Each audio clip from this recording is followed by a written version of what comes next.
Welcome to Paperweights, the podcast where two self-proclaimed gym rats and shooting enthusiasts delve into the world of literature with a sprinkle of humor. Although their biceps could crush a walnut, don't let that intimidate you. They also have a nerdy side. Mike and Brandon have a voracious appetite for reading, particularly in the fantasy genre, and they want to share their passion with you. So grab your protein shake and your favorite novel and join us for a humorous and insightful journey into the world of books with Paperweights. Welcome back to another episode of the Paperweights. I'm your host, Brandon, And Justin. and today we will be finishing up part one of Rhythm of War. Vastly different section than the first section or first half of part one. Yeah. Did your opinion change of it being the weakest yet, or no?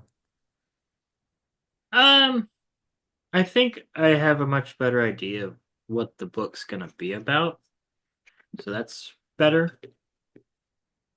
But I mean it's like I said last time, it's still quality. It's just probably a little bit weak right now. But it's definitely I think having we only react to what we read. And having this part with it, you kind of I get more of what the book's gonna be about. We get kind of the Vinley stuff. We get basically the Parshindes for the listeners plan to attack Erethiru. We get more of what Kaladin's gonna do, and we just get a lot of stuff to like really flesh out kind of what the trajectory of this book's gonna be. Where in the first half it was just kind of a long kind of intro fight scene. That was kind of it. Yeah, I do, and I made a note on it, but one of the things you pointed out last time uh, was how the characters seem to have regressed, and it is totally on purpose. And like Sanderson even writes it into here that the characters realize and recognize that um, they have um, regressed. So, I think it would have been fine if like it was just Kaladin. It was really just Kaladin's regress, and then also Shallan has another dark secret that I thought we already took good care of. So it's just kind of like, what are we doing? But it's fine because like the other characters aren't regressing. Like Dalinar is not regressing, Adolin's not regressing, Navani's progressing basically. So just kind of like the two leads are like make backstepping. but we also kind of knew that there had to be another secret. You may have forgotten about it. There was another secret with Shallan because she killed her mother with a shard blade. Like Yeah, she killed her mother with pattern blade. it's more like it's another secret I can't possibly remember. It's too bad. Oh no, it's breaking my brain. It's like fine. It's just literally the same thing twice. Yeah, I can see that. But I mean, it is like we're gonna find out like how she got pattern and bonded him in the first place and said the ideals and all that stuff. Um, I'm guessing it's something to do with the Ghost Bloods or that Restari's guys that she's gonna meet in the Shadesmar and probably kill. So I'm guessing he like did something to her. That's what I would assume. Okay, it's a fair Because guess. yeah, All right. but yeah, like as we get more into it, like it's interesting that Kaladin's gonna become like a healer or whatever, and we'll see where that goes and stuff. But like at the start, it was just like again a little tiring. That was just my point. But No, I, I'm I over it kind of now. agree. Yeah. All But right. it was mainly Shallan. Like Kaladin, I'm kind of used to him backtracking. It was more like Shallan. Like I was like, really doing this again? All right, fine. But yeah. So before we jump into chapter 11, we are sponsored by Mudcat Whiskers. You can visit their website at mudcatwhiskers.com. They are a Louisiana small business uh, that specializes in beard care products and candles. So they have a variety of products: beard wash, beard conditioner, butter, balms, and oils. They come in a variety of scents. I think 16 to 20 different scents. Um, and most of those scents are also available in candles. So if you don't want to put it on your face, but you want your house to smell like it, you can get the candles as well. Um, I use these daily, um, and I really enjoy them. It makes my beard feel and look fantastic and smell great. Uh, I do jujitsu, and a lot of times I've got the beard balm and oils in my beard when I roll, and I get compliments from the bros all the time. I have the best smelling beard on the mats most of the days. So head on over to his website, www.mudcatwhiskers.com, and use code paperweights at checkout to save yourself 15%. Yeah, good Christmas gift too. Yeah, excellent Christmas gifts. Mhm. But yeah, we're recording this 3 days before Christmas, so it's also coming out after Christmas. Um, You can so prepare for next year. yeah, you always be prepared. New Year's is coming up, so. Yeah. But yeah, if I mean, we're gonna be experiencing Christmas in a couple days, but for anybody listening, we hope you've had a Merry Christmas. Mm. Uh, Also, we forgot to last episode mention that the day before it released was Brandon Sanderson's birthday, also known as Kolos Head Munching Day. So Kolos are creatures from the Mistborn series. Um, I No, don't know the backstory on calling it Kolos Head Munching Day, but I don't know. You can take that a lot of ways. Well, happy birthday, Sanderson. yeah. Finish So up writing the rest of the billion books so you can get back to Stormlight. yeah, State of Sanderson. We once we get through Wind and Truth, it'll be about another 6 to 7 years before we get another Stormlight Archives book. Yeah, which is good to know before going into book 5, so we can basically treat it as a finale. Right. This is a finale of an arc. Yeah. It'd be a supreme dick move to be like, you know what? This is not a Yeah, if there's like a giant cliffhanger or something. yeah. I mean, there's got to be some things like, oh, okay, what's gonna happen now? I mean, I assume there's going to be a gigantic world shifting event. I assume we're gonna beat Odium next book, and then the other books will be about something else. But that's what I assume would be, or just for it to be like an endpoint and like have a time skip or whatever he's planning. You kind of have to beat the big boss, and then you can do other shit. So what if this happens? Okay, Okay. so um, what if one of our main characters collects the three shards that are on this planet, and all three of the powers like combine together into something? Because it would make for an interesting new character. So kind of like another series. Yes, but on a grander level, because you're going to have passion, you're going to have honor And cultivation. and growth, right? Yeah. So passion, growth, and a supreme sense of duty Yeah. would like that together. It I could see it as a supreme um hero, god hero, right?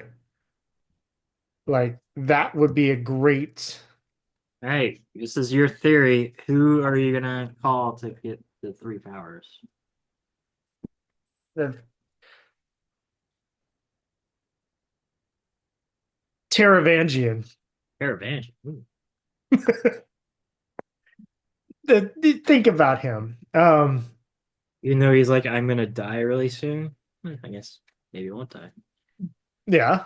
I mean, he has that sense of it's really strange. I mean, we view him as evil, but he himself knows that he's doing things that are bad, but he's like, I'm going to be this person that takes on these things so that other people don't have to, right? Yeah, but he himself knows that he's evil. Oh yeah, he knows he's evil. And he's doing evil things. I don't know. Rather, I don't think he thinks he is evil. He knows he is doing evil things.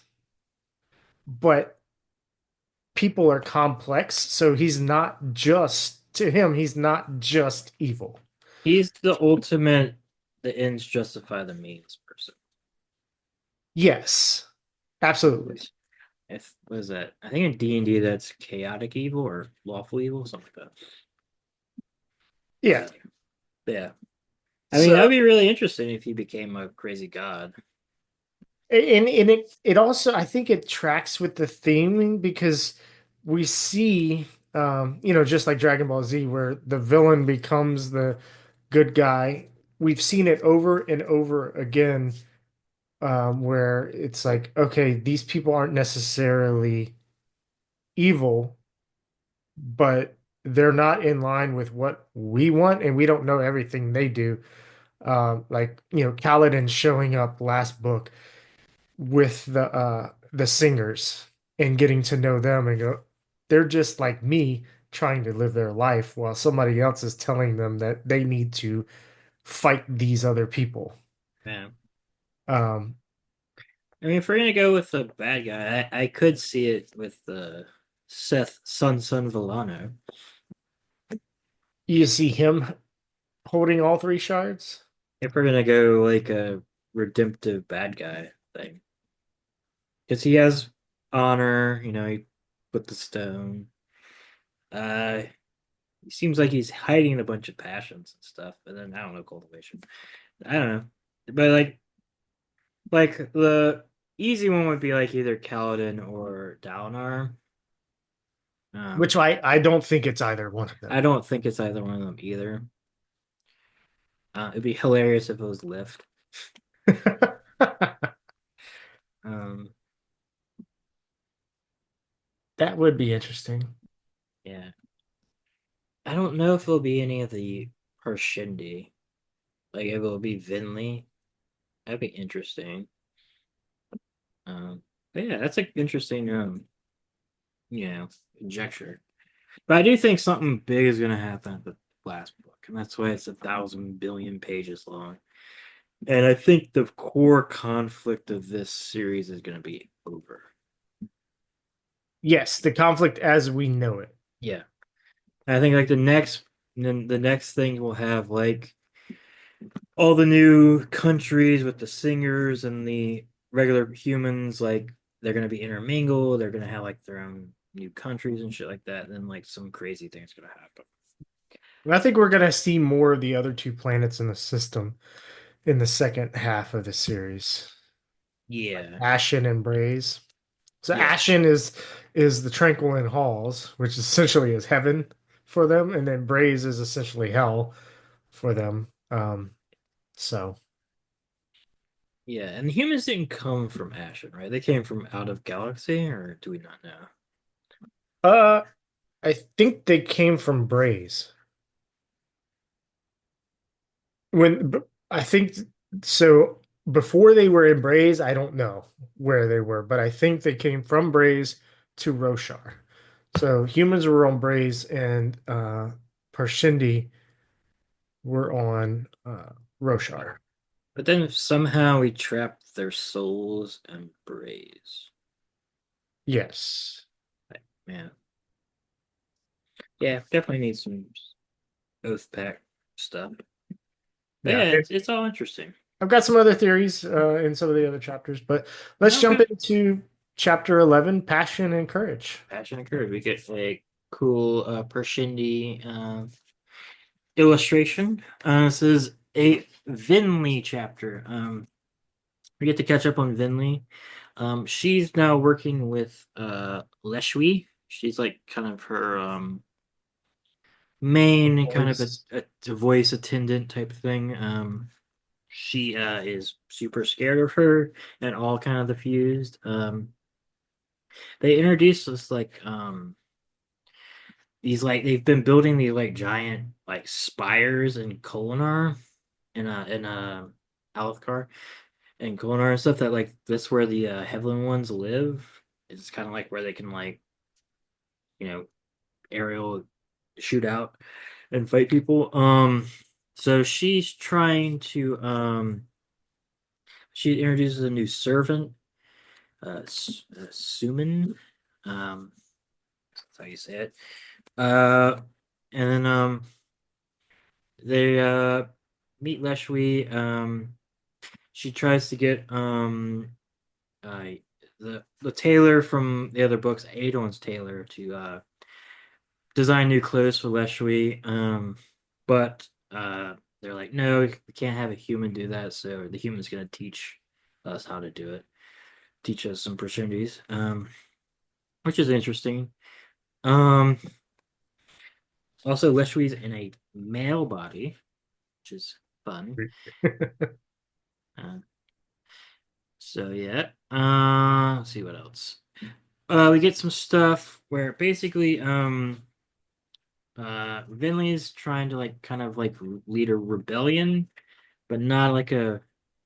They just kind of want to lead. They kind of want to do what the listeners did and just leave and find their own society and kind of just go away from the war of both sides. And she's trying to figure out like if Leshwi could be on her side a little bit. So she's kind of teasing out some stuff like that. Um, and then she can also like zap into the Shazemar and like see their true bodies and stuff, which is cool. Vinley can. So And she uses that to her advantage to yeah. see if somebody's hiding and masquerading. Yeah, which is scary. Um and then let's see. She Oh, can also we use either Stormlight or Voidlight yes, for which her is abilities. interesting. She's only sworn the first ideal, so that's where that is. We learned the name of the lightning Parshini that Kaladin killed, which is Lazon the Pursuer, who seems crazy and also Leshwi's seems to be kind of afraid of him. What's happened? Uh, yeah, they kind of Leslie's just I mean not Leslie. Vinley's just trying to like recruit some more people to her little band of rebellions. Then they're then kind of at the end, they're gonna go to this like meeting of like the nine. It's kind of where it ends. Yeah. So like when it was the meeting of the nine, and I know that's the next chapter, so we'll Yeah. get to that later. Um, let's see. All right. So let's talk about Venli for a second and her abilities. So like one, we know she can mold stone. Like one of her abilities is to mold stone. And when she does that, like secret sprints show up to like check her out. Are those secret sprint? Are they like the ones that like the crazy sprint, or what? Were the crazy sprint I part of think Shah not? yeah, I think those are the ones that last book they like if you soul cast, they like come and find you. I don't know if they're I can't remember if they're like born from Shah or not, but those are what those are. Okay. I'm pretty sure they would like scream and shit, and all the fuse would come and kill you. Yeah. And okay, so we know that bondsmiths can manipulate or heal stone. Yeah, And is it Dustbringers or is it Stone Wards? Is the other one? I assume stone words. So that means that Vinley's has to be one of those two. Yeah, but I doubt. I think she's probably unless like unless Timber is not the thing I said, and it is like the sibling, which would be really interesting. And I doubt that. And she would be like a bondsmith. Yeah, I Yeah, I can't don't. see Timber. I look. I wrote here. Said perhaps Vinley will bond the Night Watcher. Um, is it the night? It's the Night Watcher, right? Yeah, yeah, And the neutral faction will be uh like Cultivation's faction. So like you'd have Honor, Cultivation, and Odium all in part of the war. Because right now it's essentially Honor versus Odium, and Cultivation is just like I don't want to be in this. yeah, Um, so but yeah, I don't think Timber is definitely not the sibling, or is not the sibling. It is not the Night Watcher, and she's yeah, already bonded it. So she's got to be. She has to be the Stone Ward. yeah. We don't have any Stone Wars Not humans in that. our main group. Yeah, yeah. I don't think they said anything offhand about them.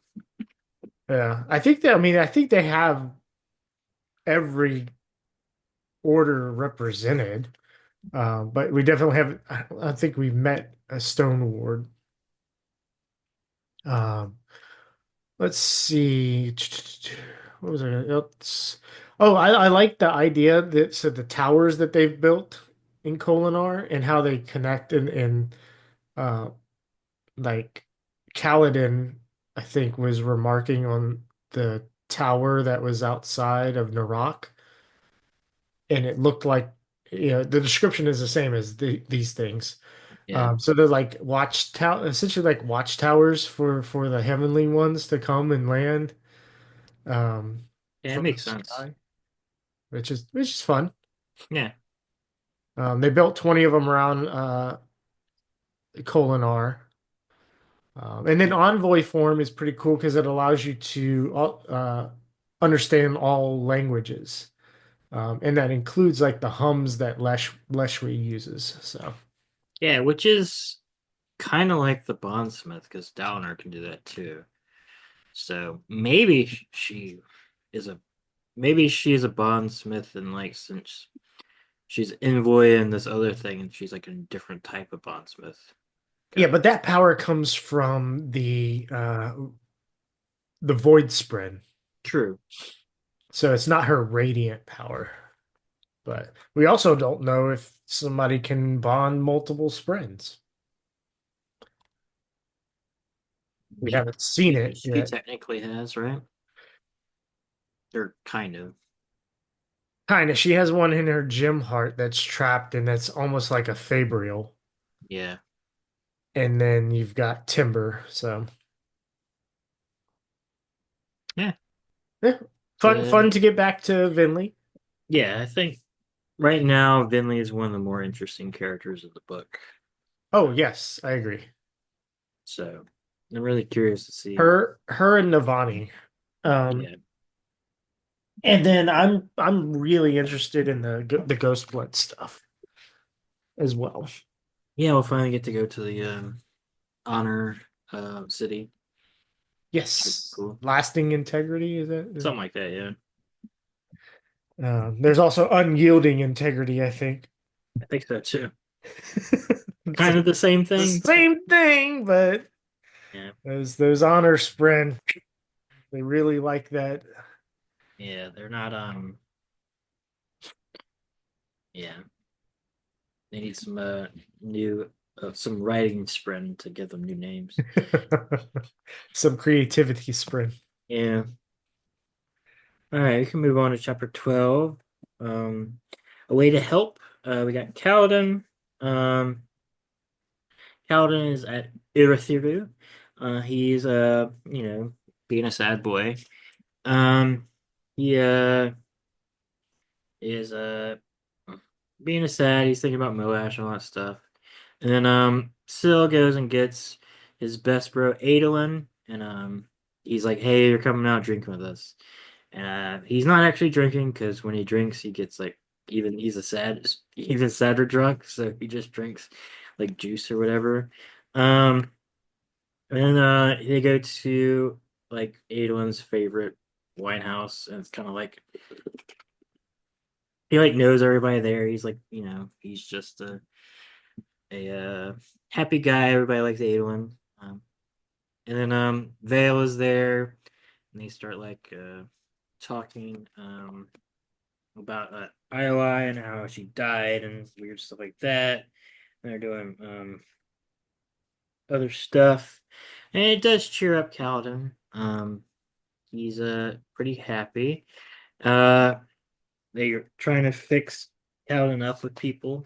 Yeah, I love this next scene where Dakna enters the room and it's like she's described as having a luscious figure, and Vale is just like gawking, and she's like, "Oh wait, Adolin used to court this chick. Hey Adolin, didn't you Yeah." He's like, "They're nice, huh?" And he's like, "Yeah." It's like, "How'd they feel?"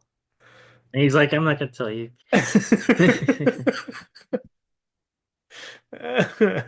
And then and Vale was like, "Man, I'd have to eat like 6 choles to get my tits to be that big." It's like, what the Yeah.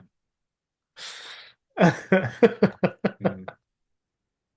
We learn that Kaladin likes smart girls. This is Brandon Sanderson's brand of spicy. Yeah. Mm. Yeah, so he doesn't go for the big lady, big titted lady. But he talks about his battle fatigue with Adolin and stuff like that, and how he's gonna, step down and do something else, a new chapter of his life until about probably 300 pages from now when he swears the fourth ideal and saves Erethiru from the attack that's gonna happen. That's just probably what's gonna happen. But yeah, so he's doing stuff. They talk about like his thing with Lynn, which was interesting. And then finally, we get the thing. Rock is going to his homeland to turn himself in for killing Amaram, and he thinks that he's gonna die. Which I doubt is gonna happen, but he leaves, and Calvin is sad about that too. Yeah. I like uh sorry, how Adolin Adolin kind of tricks Kaladin into giving him advice on how to help Shallan. Hmm. And yet Kaladin's like, wait, this advice also is how to help myself. And Hmm. so like Kaladin kind of realizes how to help himself. But that poses an interesting predicament in and of itself. And I have like firsthand experience with this. A few years ago, we were at the beach, and me and my sister-in-law were like, and this is the first time I was ever at Destin, and so we were at the beach, and we were like, "Hey, look, there's a sandbar out there. Let's swim to it." And so we're swimming out there, and we stop for a second to kind of just catch our breath and kind of tread. And I'm like, "We haven't made it yet, and we've been going for a while." And she's like, "Well, it's not that far." I said, "Yeah, but what if we get out there and our feet can't touch?" And now we're super tired. And she's like, "Oh, yeah, that's a good point." So we start swimming back, and I start panicking and getting tired, and she's like half my size. But she was a paramedic at the time, and so like I'm like panicking. She's like, "Brandon, you're fine." Blah blah blah. And in my head, I'm like, "Stop telling me I'm fine. I know I'm fine. I know I have to be calm to get through this. I don't need you to tell me this." And Yeah, meanwhile, I have my arm over her, and she's like, "Brandon, you're pushing me under. Like you're really heavy." But yeah, like people don't like even when they know how to help themselves, they don't like people telling them the same thing. yeah, Um, yeah. so Uh, I also like that Adolin's keeping his sword. Kaladin's like, maybe you should, give it up and try to become a radiant, and he's adamant about that because he's gonna become a radiant with this sword. I'm calling it. I'm gonna call it this book. I think he's gonna become a radiant this book. You think he becomes a radiant? Mhm. That's not cheap to have all the main characters, essentially all the main characters become radiants. I don't know if he'll be. I think he'll be. No, it's fine. I mean, this book's about radiance versus the evil god. So I think he's gonna become a different radiant type of radiant. He's gonna at least, so he might not be a radiant. He's gonna at least like heal the sword, I will agree with that. I which think will it, then make him a radiant because then the I sprint will be alive again. I think it cheapens things. Like if everybody in Star Wars was a Jedi or a Sith, like I think it cheapens the world and makes less interesting characters. And so if you were to take him, he's an excellent character as he is, and even he struggles, like to make him a Radiant, I think will make like his struggles in his relationship with with Shallan, Oh, his relationship with Shallan, they're basically the same person. Uh, Kind of null and void, like a why did we go down that journey? I don't know about that. I mean, she'll still be insane and doing weird shit if he's a radiant. Yes, but now he doesn't have to overcome those feelings of inadequacy because he gained this power now. So he's like, well, I don't have to worry about progressing in that and addressing those feelings of I inadequacy mean, because now I have power. he might do that and before this happens, right? It's kind of maybe, but it's kind of like, if well, okay. That that I get that it, but like, what you just said made my point, my next point. I was gonna say, it's like if you're in severe debt, right? You're in most of the time being in severe debt. Um, like some people will go into severe debt from their bad choices of not understanding financial responsibility. Okay, yeah, so if you go into debt because of financial irresponsibility, and then you're struggling with figuring out how to address that, and somebody like you inherit enough money to pay it off, or you win the lottery and you pay it off. That doesn't mean that you've grown.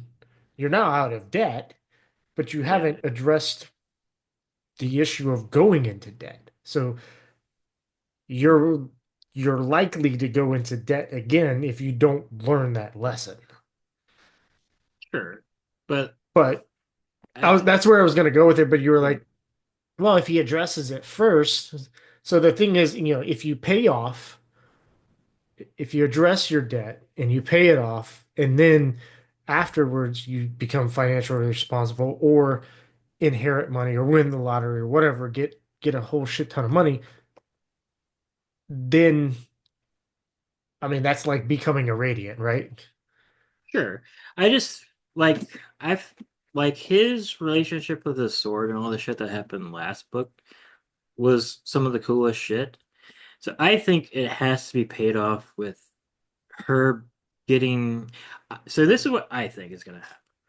I don't. Maybe he's not gonna be a radiant, but I think he's gonna reawaken his sword. And what since Sprinter ideas, the sword is the sword has been a shard blade for so long, and his relationship with it is gonna change into a shard blade sprint. And then he's gonna be like a new pseudo radiant. Like he's gonna be a different order because he's made like a new sprint. That is the sprint of a shard blade, which is gonna be cool if that's what happened. I just feel like she's gonna at least awaken, and then they're gonna figure out how to save all the dead Spren, or at least help maybe start doing that, which will get all the honor people on their side again. I just think that it's gonna happen. I don't know if he's gonna be like a radiant, but he's gonna at least be something. Up. Because he also has to be, or else he he's gonna start being. He's already is like basically useless on the battlefield. So I'm curious if what he's gonna do, because he's kind of a liability, just like every other non-radiant.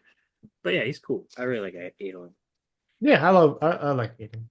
And then the other thing in this chapter, I was gonna I liked Rock talking about like, wit being a god and saying his farewells, and then Kaladin not telling Rock before he leaves that he's been relieved of duty. Yeah. So it's Do kind of you a touching. do you think we'll get the Rock storyline in this book, or is he leaving that for the novella? Because that seems like a big thing to lead for the I novella. read like on the State of Sanderson, it said that the Horn Eater novella takes place during book four. Book four. It takes place during this book. Seems like a weird thing to just leave out in this book. That's kind of where I feel like maybe his novella. If that's true, we don't get any. This is the last Rock we get for this book. I think that's a mistake, personally. I can see that. Like it could be like interludes. Like if it was interlude throughout the thing and then it ends and like they find out what's wrong with the hornier stuff. They do others. They expand it in the novella. I think that's good. I think leaving it, since he's probably the main character of Bridge Four. I think leaving that for a novella would be a mistake in my opinion. It's fair But we'll point. see. We'll see if it happens. I have no idea. Yeah. I Um. I don't either. I really don't remember. Yeah. All right. Chapter 13. Another hunt. This is a Shalon chapter. Is it a great one though? I don't think so. It's not another Um. great hunt. Yes, it is a great hunt. They find the Horn of the Lear. Um. Yep. Spoiler And they alert, eat it man. because they're horn eaters. It's true. And they're by a perpendicularity, so they can just be gods. So yeah, yeah. But the Horn of Lear. So yes, this is a Shalon Davar chapter. Shalon is in Ethereum. What's she doing? She She's is dealing with the effects of Vale's drinking. yes, which is funny. Even though she could just burn a little stormlight and be fine, which would be a super handy thing to have in real life. It would. Um, so she let's see what she doing. Oh, she meets her. We see her brothers again, um, which is fun. There and then while she's meeting her brothers, she sees her brother has a new friend that we all know and we all love. His name is Murray's. He's just chilling, and he's like, "What's up? I'm a new guard." My And name's Gabi. yeah, and she's like, "Bullshit, you're Murray's. Guess what? I'm gonna talk to you." And then she talks with Murray's, and then he's like, "Good job at murking all those dudes, at getting rid of the Sons of Honor. You did a good job. Guess what? I got a new thing for you." And then we also get kind of like their whole purpose, which is cool. Basically, Roshar's easy way of transporting investiture, so they kind of just want to send that to the rest of the known galaxy or whatever, all of the Cosmere, and make a buttload of money and power and stuff, which is interesting and a little boring, but interesting. And she gets a new job to find Ristaris in the lasting integrity. And then if she does that, she will get all the answers. We'll finally know everything. Which I doubt will happen, but we'll see. Yeah. And then let's see what else happens. Oh, we get more we get some Cosmere stuff like Scadrial and stuff. So um he uh he kind of like says like, hey, they're like planets and shit. Like he kind of fills her in a little bit on the Cosmere. Yeah, you probably have more of the Cosmere related stuff than I have said right here. But yeah, you get a lot of stuff with the Ghost Bloods. Yeah, and look, my first read of this stuff, every time it got to the Ghost Blood stuff and the Cosmere, I was just like, okay, yeah, I don't understand this, and like skipped. I can't remember honestly what plot line I was most interested in, but it wasn't this stuff. Like this stuff just confused the hell out of me.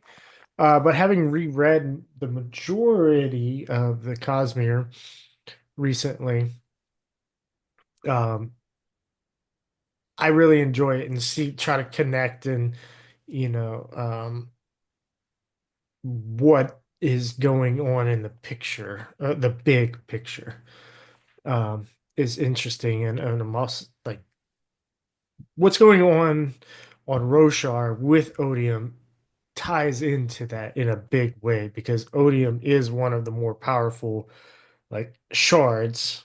Well, he's killed three other shards. Um, so yeah, I definitely want to know. Um, I want to know all the secrets. um, let's see. So Maraise gets the chicken. They watch the chicken.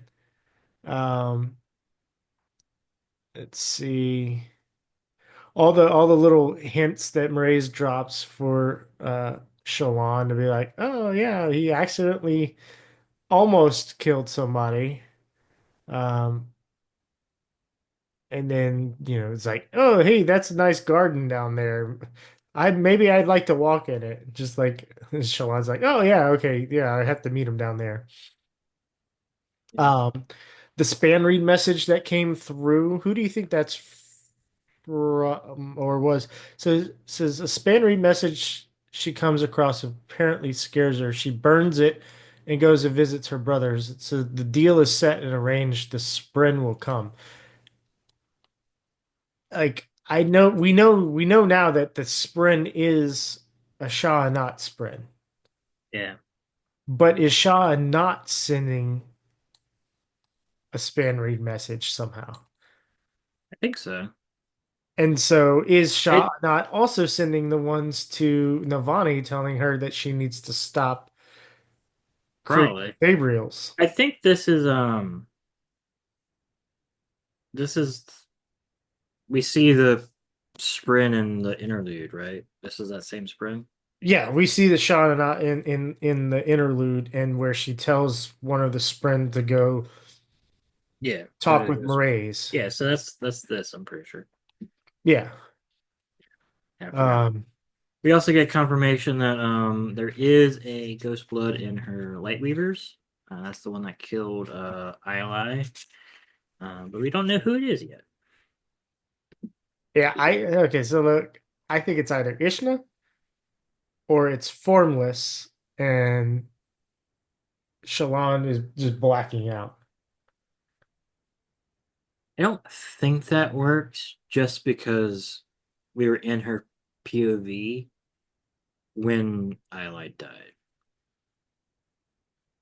it's a cool theory if it It was was. like Adelin's POV. Um, but I mean, But it has to no, be but nobody else was in the room with her, right? her So, like 3 or 4 uh light weavers were because like Adolin and all them busted in, and then she was being led away and then died. So it could be any. It's one of the ones that are named. but she died in front of everybody. Yeah, She could have been poisoned before. true. Because but we know that it was a pinprick, right? Because you got so yeah. I mean, the thing is like for the betrayal to be meaningful, it has to be somebody we know. So it's either Ishna, Red, or Gaz, or Vatha. Wonder if there was any description in that chapter of fuzziness or her kind of going, "Oh, what the hell? I daydreamed." Maybe. I mean, be Because interesting. if there is, that supports the theory. True. Yeah, I'm not saying it's wrong. It's just it'd be a little unless there is that, and we both missed it. Um, it'd be a little weird to have since it's her POV. Yeah. Could be patterns working for Maraid. Oh, another thing that with Mistborn, so I'm reading through that, and so, all right, next 20 seconds. If you don't want any Mistborn spoilers, just skip ahead for 20 seconds. All right, Marsh gets tattoos for um, the The obligator, yeah. and it reminds me of the Ghost Bloods, like asking why Shallan isn't getting tattoos. So, Eh, I don't think they have anything to deal with um, the Steel Ministry or whatever. But yeah, that's oh interesting. no, I don't. I'm not saying it has anything to do with the Steel Ministry. It's just thematic of, hey, if you're really with us, Yeah, show your dedication. they had to get face tattoos. Yeah. It was pretty. They basically look like Mike Tyson. Yeah. All right. Eh, All right. No spoilers. No spoilers now. I got. Even though it was not a spoiler at all. But Yeah. But anyway, if you don't want to know a minor detail about Miss, I thought you were gonna say some something people crazy. don't want to know anything, and Sure. so I think this is the first time we get mention of Ashen, the planet Ashen, in this system. So we heard of Braze before, but I don't know if we heard of Ashen, and the fact that Ashen is also referred to as the Tranquilin Halls.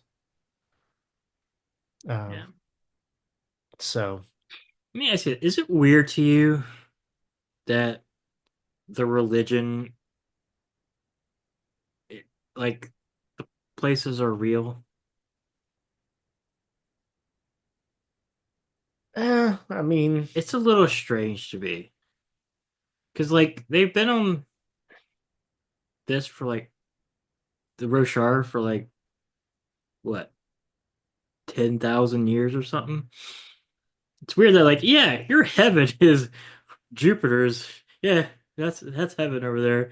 Hell is Mars. It's like what? Okay, it's just a little strange. yeah, but also like if I think it might. I think that idea comes from like, maybe like Greek or Roman mythology, where you have Mount Olympus like being a real place. Yeah, it's the horn of Um, your peaks. do what? That's the horn of your peaks, basically. Yeah, yeah. Yeah, it's just strange.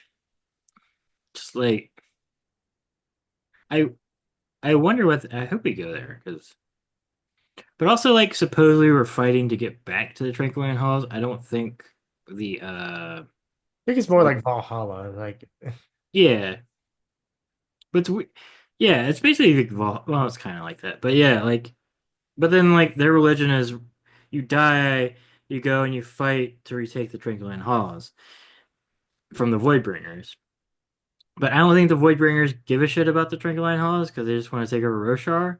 So the religion has been weird for a bit, Yeah. as religion is. But yeah, just kind of funny. It's like Yeah. yeah, you can literally go to hell. It's called Braze. It's like right over there.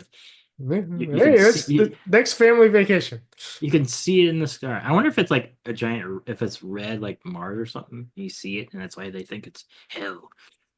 'Cause you May- should be able to observe both of those if there's astronomy in this world. Sure. I would Yeah. assume so. I mean, yeah. There is astronomy because Talon Scar is a constellation that they refer to all the time. Yeah. So I wonder if they researched Ashen and Braze or whatever. Yeah. And just don't actually know it's from the gods or whatever. Anyway, sorry about that. Chapter 14. Yeah. Yep. Voice. It's another Vinley chapter. Uh Vinley's with Leshwi and Kolinar, as she is. They're learning about new fuse. They seem to be like awakening in batches almost. So then they're coming back and joining the fight, infusing people with themselves. They're going to a meeting, and we get to learn of the Nine, which are This, really creepy. yeah, it reminds me of the five, like with Eshonai. And I wonder if that's something that they kept from the old days. Yeah, except they didn't like fuse themselves together, all looking at around in a circle, being like, "Life is pain." Yeah, that's weird. Yeah, it's weird. So yeah, there are nine people representing the nine orders of the Nine fuse, brands basically. of the Yeah, fused. yeah. Um, and they're all like basically like soul cat. They're basically like fused together in a Yeah, giant they're circle. so cast into stone, like basically leaving a head and at least one arm free. I pictured them each being their own pillar and being arranged in a circle looking at each other. Yeah, So like almost like a Pantheon type thing, and they are the columns in the middle yeah, facing each other. So like if you were to address them all, you'd go like in the middle and you wouldn't be able to look at all of them at once. You'd have to like turn around and look in a circle. yeah. So they're fun and weird. They're yeah, they're talking about the battle that happened in the first part of part one. They're talking about the fourth bridge and like how the humans are creating new shit and it's kind of bad for them. So they haven't like they're worse at fighting, but they're like their ingenuity is like shining through. And that the suppressor device that they used was also captured. They're a little sad about that. We get more of Lazan, the pursuer, um, who talks with him, and he's basically like, "It didn't work because no normal human could kill me. Mwahaha, I'm so badass." Um, so He's got too big of an ego there. yeah. So apparently, like his like deal is whenever he dies. He just tracks down and kills the human that killed him, and like I guess it goes in a giant circular circle. He's like a legendary fuse. Apparently, like, they're all like named known people because they've been fighting for millennia and stuff. Um, so that's kind of fun. Uh, then basically Leshwi, because she likes Kaladin, hint hint, she does a thing where she's like, but Kaladin killed me first, so I have claim to his life. So let me kill him before you can kill him. And the guy's like, no, this is my whole identity. My whole identity is ruined. But then the nine are like, yeah, you're a little crazy, all right? Chill out. We'll let Leshwi kill him, but you know, um, but like you're treading on thin ice because you're like actually not that important. Literally, a lesser fused or something in the hierarchy. But we get that. And then Rabano, Raboniel. Raboniel, sure. Raboniel comes. She like was a member of the Nine, and she's like crazy. She apparently in one of the desolations created basically a bio weapon that killed 1/10 of all the population of everybody. So everybody's a little worried about her. She's kind of like a scientist or something. It was Um, like 1/10 of the human population and 1/100th. So yeah, yeah, she basically created smallpox, yeah. which is So kind it of was like crazy. 1% of the singers and 10% of the humans died. Uh, Charge my headset. Um, so yeah, then so apparently Urithiru has like the giant pillar that's not working is like a basically a repulsor device for Singer power, and they want to go and attack Urithiru. Corrupted. Uh, you can corrupt it and all that stuff. And then they but they need the bondsmith and Yasna because they're OP to leave tower, which will happen later. They get what they wish, and they're going to use Teravangian. They're going to burn Teravangian to do it. They're like, all right, he's served his purpose. We can take out Urithiru. That's fine. Like we don't need him anymore. And that's kind of what happens. Leshwi and Vinley are going to be in the strike team because they chase after Raboniel and are like, hey, what's up? I'm weak, but you seem cool. We want to go on the mission. And that's kind of it. And Vire in Moash, or his name Vire, shows up, and a lot of them are. I think who's it? Is Leshwi one that I know? I know this is Vinley's point of view, but like I think Leshwi or Raboniel are like very concerned that Vire has um, basically immunity with odium Yeah. and like free reign to do whatever he feels like, and he's got that weapon that can kill gods. Um, so they're like, "What the hell is this? Like, this is bullshit.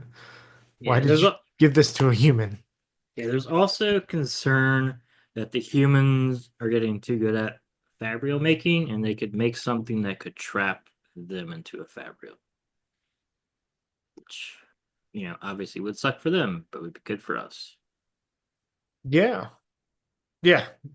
I like Raboniel. I like her description, just being like, I think it said her fingers were twice as long as Vinley's fingers, which means that the rest of her is really tall. Um, kind of like a mommy dommy type. Um, what else do I have here? I like the infighting with the fused.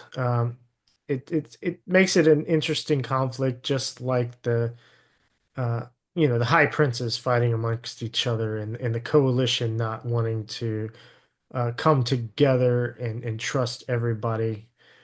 Um, Yeah, it's kind of like they're it kind of remind me almost of like the Forsaken at Wheel of Time. If we're gonna go with more Wheel of Time comparisons, we're I just agree. getting we're just getting more and more specialized antagonists. So like we have, the crazy scientist lady, and then we have this teleporting hunter guy that's gonna be fun to fight, and we got Leshwi who's like, could be on both sides. I don't think it's here. Is it here where she asks where Vinley's like, is it possible that I don't Yeah, know. Vinley asked Leshwi if she thinks it's possible for singers to live free of war, Yeah. have their own land, and she's like, she says she doesn't say no, but like she warns her not to speak of it. She's like, "Hey, maybe after we stop humans from killing, Then the fused will leave Roshar to the singers. Yeah, she says like a lot of like the fused have like forgotten their purpose of like giving the land back for the singers. They just want to like fight, and they also like the power that they've gotten. So it seems like we could have, a civil war maybe or something weird, Yeah. which will be fun. And then the last important thing in the chapter was Timber encouraging Vinley to seek out human radiance to teach her. Yeah, So we will soon find out what order, like, we shall get a confirmation of what order Vinley will be in. yeah. Light and music.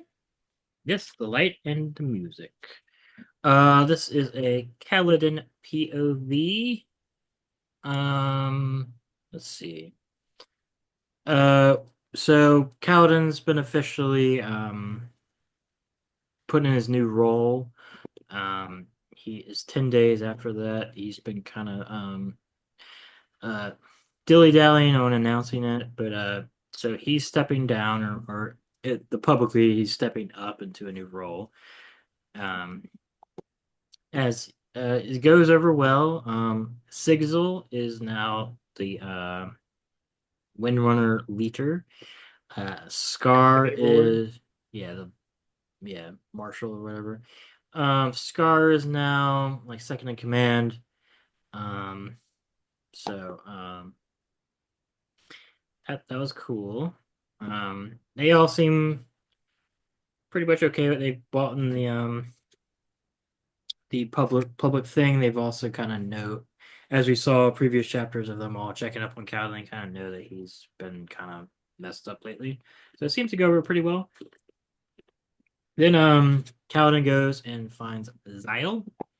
Zyle's just chilling there now. He's just been in Erythrea for a while. Um he's on laundry duty, and So he doesn't find him yet. doesn't find him yet, but then he finds him.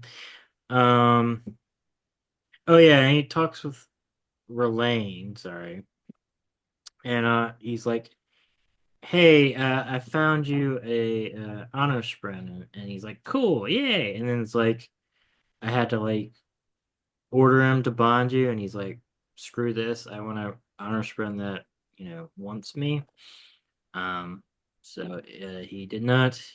He kind of doesn't really understand people that well.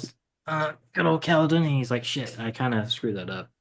I kind of you know." Insulted him a little bit and things like that. I do think Relaine's eventually going to get an honor sprung. I think so. I think so. I liked it. I I, liked his story he told. Like he's like, "Hey, you don't know how I ended up in Bridge 4." yeah, he said they basically did a Planet of the Apes like he can talk, he can talk. All right, go kill. We need him dead. Which is fun. Yeah, That's a good comparison. yeah, he can talk. Um, but yeah, yeah. I think Verlaine and Kaladin are gonna save the day when the Prussian attack Erythrea. I think Kaladin's gonna get the fourth bond or whatever, and then Relaine's gonna bond honor sprint. Maybe coinciding with Shalon and them talking with the honor people to get like more sprint coming in. So I think that's my I see the weavings of the story. I think what's gonna happen. We'll see though. But yeah, so we have all of that, which was really cool. Relaine is an interesting character. I hope we get more of him. Because we have like basically he and Vinley are the only two listeners left that we have POVs of. Yeah. Or not. We haven't really gotten a Relaine POV, but yeah, because everybody else is a singer now. So unless I wonder if those listeners that escaped, that like one with like Eshni's mother and stuff. I wonder if they're ever gonna come back. They have to, right? been Yeah, book. It was from they, book one, but they would have to. yeah, they have to, especially because it's Vinley's mom, and like she's gonna do something with that. I I don't know where they are because it's been like 2 years or whatever since they disappeared on the Shattered Plains, but that'll be cool. Anyway, now he goes and talks to Zyle. He's like, "Hey, Zyle, I'm gonna be an Ardent," and he's like, "No, you're not. We're gonna fight." And then he does all of his crazy uh Warbreaker shit to make the Lenin attack uh Awakening. awakenings. Yes. He's like fighting. It's a really cool fight. And he's kind of like, we I get some. love what Syl says. So like, um, after he gets tied up, um, and like his hands around his waist, and then puts loop around his neck, and Syl's like, I think we're losing to a guy wielding something he found in Adolin's sock drawer. Yeah. Um, we kind of he kind of just says what he is basically. Which is cool. We get some more. Um, yeah, we get like you fight like Azure. He's like she fights like me, and we get some more Warbreaker stuff. Um,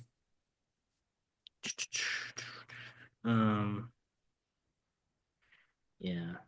So I wonder if Azure is gonna come back. She kind of has to too. Um, let's see. Yeah, we could. He basically is not allowed to be a ardent. He loses the fight. And he's like, once you're like actually absolutely hate fighting, you can be an ardent. But right now, you still kind of like it because you're still gonna swear the fourth and fifth ideal. He's Um, pairing. yes, basically. Come back when you hate the axe. Yep. He needs to just find a hammer. Yeah, Um, just find a hammer just find a hammer. and replace the axe with a hammer. Yeah, find a somewhat divisive female character to love.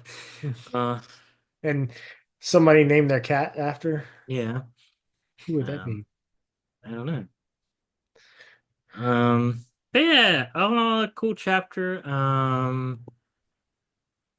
We get some more Cosmere stuff. You can probably go over that better than I can right now. So if you want to do any of the fun Xyle stuff, go ahead and do it. Yeah, so like this is okay, this leads me to some um theories.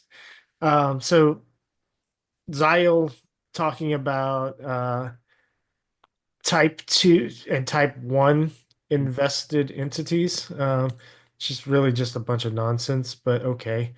Um, and so like Spren or type 1, and basically a power that came alive on its own. Um, Yeah, and then type 2 are like basically they if they died and come back. So like Seth, the Heralds, Elokar. I'm calling Elokar's return because of this. So like okay. um so I have some quotes here. It says I'm just gonna read them. I don't Yeah, know yeah, what they cut off a bit of divinity and leave it alone. Eventually it comes alive. And if you let a man die with two invested a soul or invest him right as he's dying, he'll leave behind a shadow you can nail back onto a body. His own if you're feeling charitable. Once done, you have this. Zyle waved to himself. Type 2 invested entity. Dead man walking. Elokar was saying the damn first ideal when he died. The power was coming to him. He might not have been attached to a new body yet, but it's definitely not going to be his old body because that's fucked up. There's no way they let that just stay pristine. yeah, Um, or it did, and they just have him kidnapped and haven't shown him yet. Elokar is alive. He is a type 2 invested entity right now. Um, I mean, for that, I'll say if that happens, I won't like it, but it'll be fine. I think his death was really good. I think it. I think his death was really good too, but this totally sets up that it can be. Sure, sure. Um, He takes over his son's body. It's like no. dude, I thought that too. Um, like maybe he is in Gavinor. Uh, and there's something that totally made me think that in that chapter where he is, where he comes out. But yeah, Kaladin at this point realizes that the fused are type 2 as well. And then they are capital C connected to Odium. Um, and they have basically have access to too much power to effectively be killed. So it's going to take way more to actually sever them from that connection and keep them from being reborn. They need a ghost trap, like Yeah, they call the Ghostbusters. yeah, Ghostbusters. Um, or Ghost Bloods. That's what Yeah. they're for. There you go. And then another quote says, "Be wary of those fused, kid. The longer one of us exists, the more like a spren we become, consumed by a singular purpose, our minds bound and chained by our intent with a capital I. We're spren masquerading as men. That's why she takes our memories. She knows we aren't the actual people who died, but something else given a corpse to inhabit. Who is she?" Um. So the only big one we know is cultivation. Do you think it's cultivation? I don't think it's cultivation. Do you know any of the other shards that are ladies? Autonomy, but I can't talk much about her. She shows up a lot in the second era of Mistborn. Maybe it's that. I could see that being it. Um,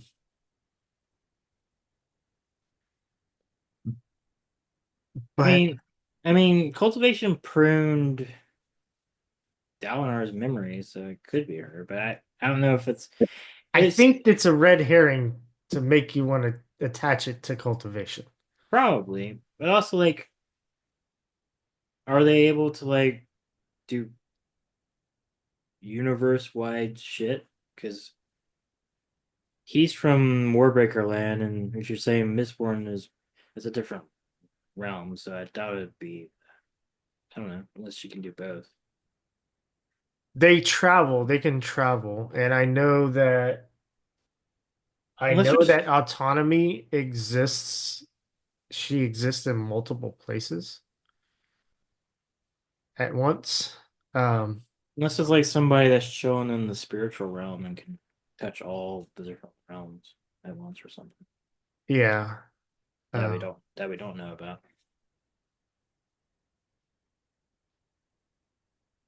Yeah, be interesting. It's Vin. It is Vin. That's right. Just goes and assassinates people's memories. Yeah, I don't know. Yeah. Cool stuff though. I and this totally also gives Kaladin a path to killing Fused. So he's like, now that he knows about why they keep being reborn, he can realize how to kill them. That means a Larkin would be really good to kill Fuse, right? Because you would suck Yeah, out all their you. investiture and then kill them, and they'd just be dead. Yes, I think that would effectively kill them and keep them from being reborn. Maybe that's why they're almost extinct. There's another character we know. That's how they died in another series. But Maybe that's uh how maybe that's what Moash's knife or dagger does. I was thinking the same thing. I think because that's how I mean that killed um Like, I think it's the what's his Herald. name? The Herald. I wonder if that knife is made of aluminum. Maybe. Because we know if you burn aluminum, it gets rid of all of your metal stores. Yeah. It's also a stop sharp blade. So That too. So, and there's a lot of talk about aluminum there is. in this book, especially in the epigraphs, which those are we can get to those. I didn't make any notes on any specific ones, but Yeah, I mean we could do that now. sure.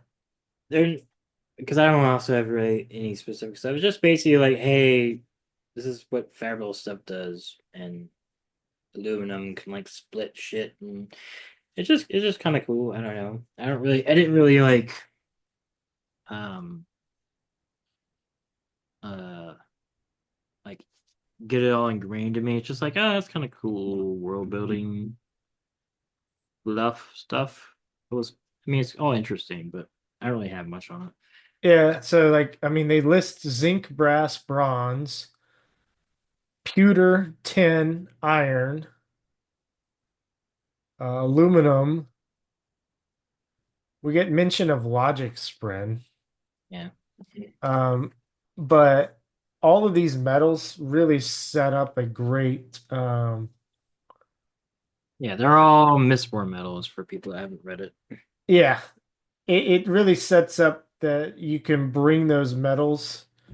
So not only does the investiture on Roshar is easier to grab and transport to other places, metals from Mistborn from Scadrial are easier.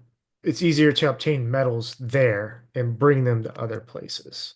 Dude, I wonder what type of crazy fabric you can make with ATM. I don't Make some, know. make something insane. But yeah, Or these, these are fun, and um, or it that. is told. This is the letter that she Yeah, she wrote it to gave. like the council or whatever. That's like they're trying to get rid of the secrets, or like what that metal that you burn that like super amps one metal. Like that would be insane in the Fabrial too. To write Like Duralumin, yeah, yeah. where it That's in supercharges. yeah, that's in book two. This one. Yeah, yeah. Because the end of this letter says, "I beg the coalition and the good people of Thailana to acknowledge our collective need. I have taken the first step by opening my research to all scholars. I pray you will see the wisdom in doing the same." Yeah, she's yeah. Yeah, it's cool. Like it's one of the better epigraphs in the whole series just because it makes sense and it gives world building stuff.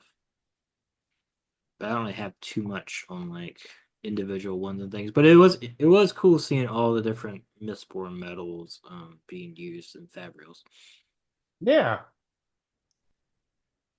Especially and because Logic Spren. and they all kind of work like they do in Mistborn, which is interesting. Do they? I think so. Oh, pewter Strengthens, right? Strengthens something. strengthens the yeah, force. Let's see. Bronze creates a warning or alerting objects. So isn't I forget what bronze. what is bronze? Is that one the emotional metal? I think so. Uh, Copper is the copper detection one. is the te detection.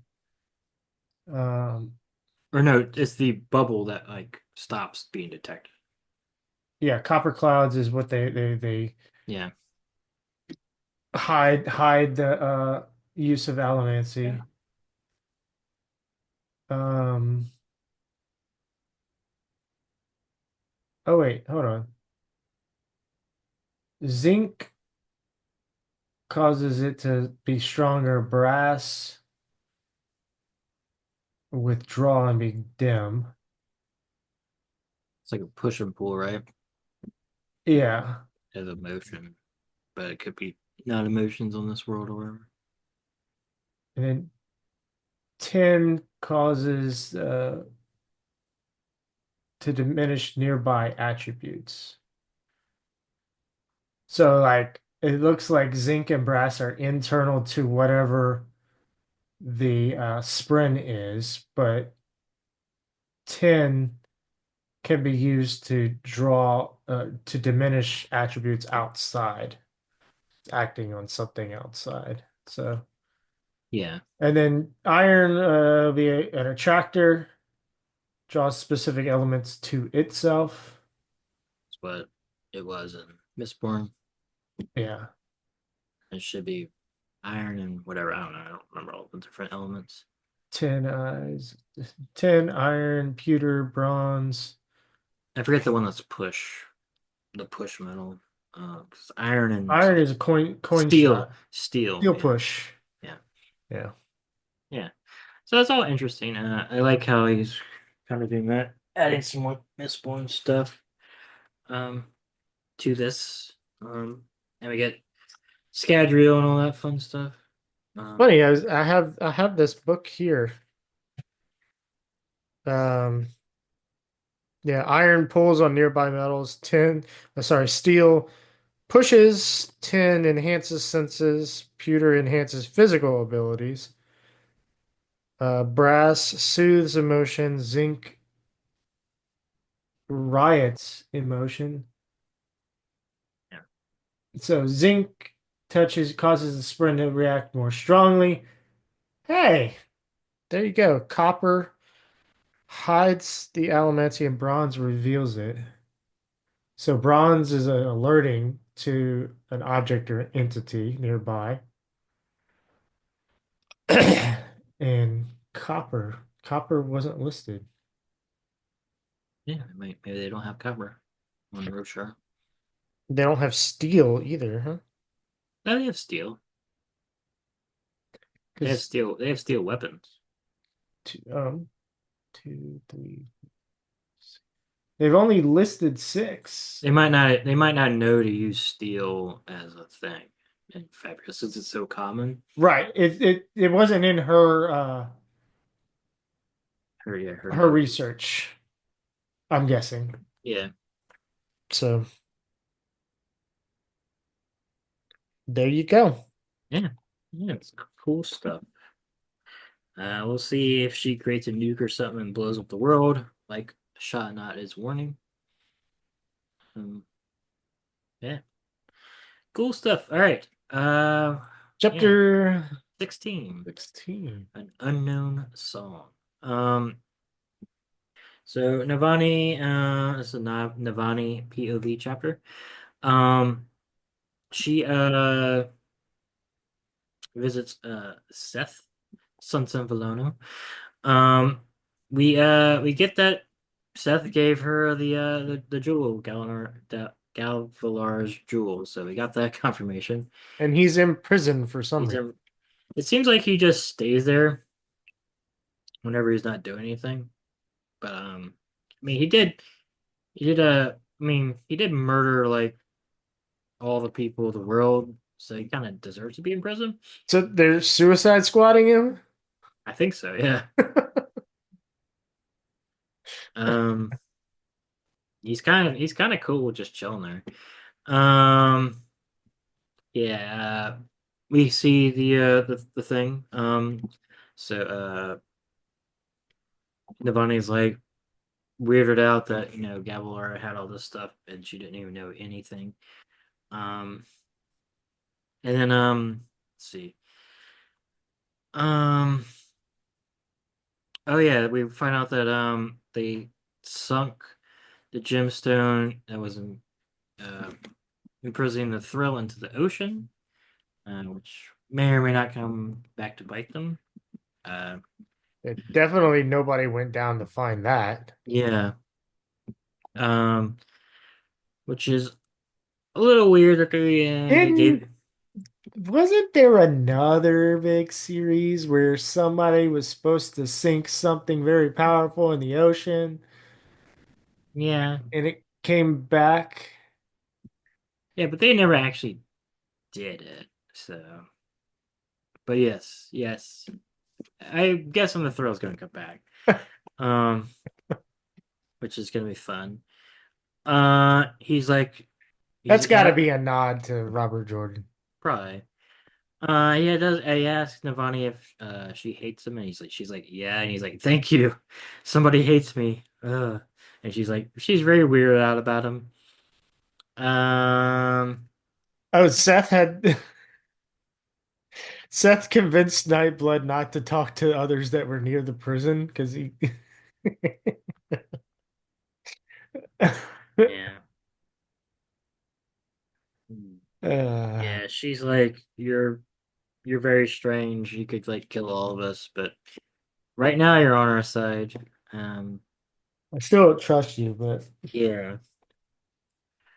So very curious what the gym's gonna end up doing. It has to be something big, so I'm very curious what's gonna be there. Um, so then we get Navani. She's in Irithiru.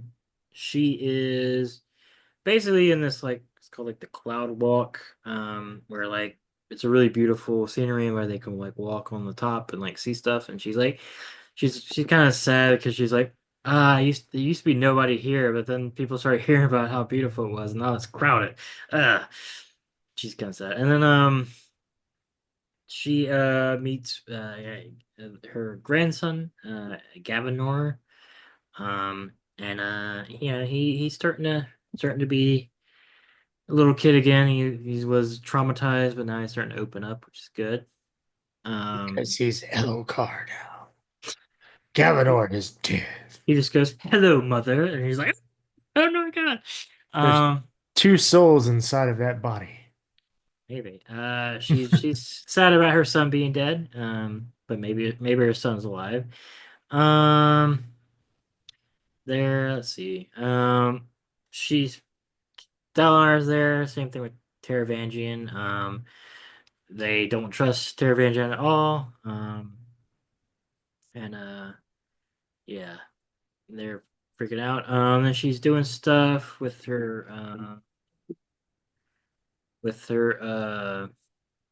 So there was a brother her Bennett. engineers. Yeah, So before Dalinar Teravangian came up, she was like uh, talking with brother Bennett. He was presenting like evidence that the weather patterns around Urithiru before a storm are opposite of what they should be. Like the pressure and the temperature rise instead of lower before a storm comes. yeah, And so that to Navani, that gives further proof that the tower has a power and can like regulate, in addition to other things, can regulate climate, which would allow them to, grow food to feed everybody that was in there. So yeah. They're throughout all this, she's trying to figure out how to make your theory work, which I assume she will do when like during the attack or something. It's gonna be really cool. She yeah, she shows engineers the sphere. It's like a perfect gemstone with it's basically kind of like the King's Drop. So, but it holds void light. So well, it looks like void light, but it's a little bit different. Like it warps the air around it. yeah. So yeah, so It's something weird. something else, but like they can't tell what it is, but it looks like void light. Mhm. Then yeah, they're gonna And she study lets it. him keep the sphere to study it. Yeah, which might uh be bad. Um, yeah. Uh, then Adolin and Shalon, along with the mink, come around. Yeah. Shalon's very impressed because the mink is a ninja and she wants to learn his techniques. Um, and then they start talking. We learn that the mink's wife and son are dead from before this war. So who was fighting the Hardazians before them? The Alethes. So probably Dalinar killed his family. Dalinar And himself killed the Minx family. probably. And then they're like gonna do a military strategy meeting, and he's like, "Where are the maps?" And then they're like, "I am the map," and then they boop out the map. And that's kind of it. All right. One thing you missed over or glossed over was the Navani recalling Relaine. Relaine said Gavilar gave a void light sphere to Eshonai early on, and Relaine had a reaction to this sphere and said, "I don't know what it is, brightness, but it feels painful. Void light is dangerously inviting. Like if I touched it, my body would drink it in eagerly. That thing is different. It has a song I've never heard, and it vibrates wrong against my soul." Yeah, one thing we forgot to do also is we learned how in the Zio chapter, I'm pretty sure it's the Zio chapter, how like the Parshindi grow stuff, they like sing and it harmonizes with the gemstones and like it makes the crops work or whatever. Oh yeah, yeah, that was in that chapter. That chapter was called It's the Zio chapter, but yeah, it was the light and the music. yeah, I totally forgot about that. Yeah, Um, so I did too. It's weird. he's teaching the people how to like sing because we suck more at singing than the because we can't feel the rhythms of Roshar or whatever. But he's teaching them, and it seemed to be going decent. So they're able to like kind of grow stuff now, which is Yeah, you cool. disappeared. Yeah. Let's see what else. It'd be interesting. I don't think this is it, but because it's a perfect gemstone and we've seen an entity be captured, it'd be interesting if Honor or Odium were actually in that sphere. Because we know that Odium is bound somehow, somewhere. He still has power and influence, but he's severely limited. Yeah, Um, and I don't think it would be that, but it'd just be because it's so int- small, I don't yeah, think it is either, but it would be interesting. it could be like a some like fuse that they sealed away that could reveal something or something like that. I don't know. And then this harsh description of Brother Benna. This is with his bald head and the sagging skin under his chin. Brother Benna resembled nothing so much as an eel who had put on robes and grown a pair of arms through sheer determination. Like, that's fucking harsh. Yeah, poor guy. Um, oh, I was going to say, uh, oh, we haven't gotten to that part yet. Well, remind me about bondsmiths and oath stones Okay, whenever we get to something later about bondsmiths. we'll try to do. Yeah, and I already mentioned that I think that Elokar is alive somewhere. All right, so we can move on to chapter 17, a proposal. This is a Navani chapter. Um, so see, they make the map. She's kind of looking at the map, trying to figure out, how it is, because Dalinar hasn't been able to like do stuff with other orders yet, which is kind of interesting. But And they they said don't. it's possible. It's possible, but it hasn't happened yet. So she's trying to like observe it, kind of like she was observing when he did his perpendicularity. Haha, maybe that was right. Yeah, it was. Uh, um, so she's trying to. Navani always gives herself not enough credit, saying like, "Oh, I'm not a genius. I just help people out." But she's pretty damn smart, and she's trying to figure out some of that stuff. But regardless, they're trying to figure out their next like big offensive in the war. So he's asking the mink for his thoughts. Also, it seems like it's kind of like Google Maps, where like it refreshes every high storm. You can like see where people are, which is kind of funny. Um, so they're able to like see troop movements and crazy shit like that. It's a very powerful thing. Um, and then they're trying to like But it's also not highly accurate because people have to go inside. So they have trouble knowing numbers, I yeah think is what it said. yeah. They can kind of like look at it and kind of like it's still powerful, but yeah, it's not omniscient. Um, so yeah, they're discussing kind of like they kind of want an offensive to take back Elfcar. But there's a bunch of things that are kind of making that not the right move. One is their shaky relationship with Taravangian. If he betrays them, they'd basically be in a very bad spot. And there's a bunch of other things.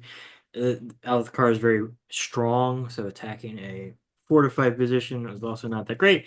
So it looks like they're gonna attack Emil and kind of like because they can like push them in between the Mad King, I forgot I got his name, and kind of like Two car. yeah, they can like basically yeah, two car, they can basically like hammer an anvil and like take that, and it would like give them more I think it would give them more like naval capability and all sorts of other stuff. So it seems like that's the right move, and Downar is like shit, I already kind of knew that, but now I got another general's opinion on it. Um, where uh, that's kind of what we're gonna do. We're not gonna attack Elfcar now. And then Yasna comes in. Yasna was already kind of there, watching it. Yeah, she Um, came in with wit at the beginning of this yeah, meeting. yeah. I like how there's rumors that her and Wit are having a relationship. Why not? Yeah, why not? Let's Um, go. yeah. I mean, they I were based. They were to. Oh, no, they weren't together. He met her. They were in communication. They had to have been in communication for him to just show up where she came out. yeah, true. Then we get the heralds. They bring in the heralds. Also, Yasna wants to free all the Alethi slaves, yeah, which is very noble of her. But Dalnar is a little worried about upending the status quo in the middle of a war could piss off the high princes and stuff. She's like, yeah, we're probably gonna do it anyway. But she Um, also likes that Dalinar is opposing it and yeah, encourages him to oppose publicly. And that will help him show that Yasna is not just uh, being a puppet yeah, kind of of Dalinar. like Elgar was, yeah. Um, and then oh yeah, yeah, they have Ash and Tylan. They want to like restore the Oath Pact, which is interesting. Uh, they're kind of they don't know if if it's possible because the I Oath Pact was. didn't get that they wanted to restore the Oath Pact. I mean, did I make that up? I might have. Like I didn't you may have read that and pulled that from what she was saying. Yeah. I didn't. Um, but that would be an interesting. I know she Uh, has a prophecy. yeah. Okay. Yeah, here Does it Shin is. have a prophecy about this desolation? Here it is. So Ash is saying, "We can do nothing for you now. There is no more Oath Pact." And Yasna says, "And do you think Dalinar, as a bondsmith, could repair or replicate it somehow? sealing the enemy away. Ash says, "Who knows? It doesn't work the same for you, as it did for us when we had our swords. You're limited." And then yeah, so maybe they could figure something out. And then also they're like, "Hey, if we get back Makabaki, we could then go on to Shin, and the Shin have basically completely isolated themselves. They like shoot at any people that go there, and they can like figure out the honor blades and all that fun stuff. So that's kind of Yeah, their plan. yeah. So basically, what I got is that Oh yeah, and then we got Yasna and Dalinar are going to be personally in the war, setting up the thing that they need to leave the so they tower won't for the get thing. killed in the attack. Yes. So They will be safe. They have a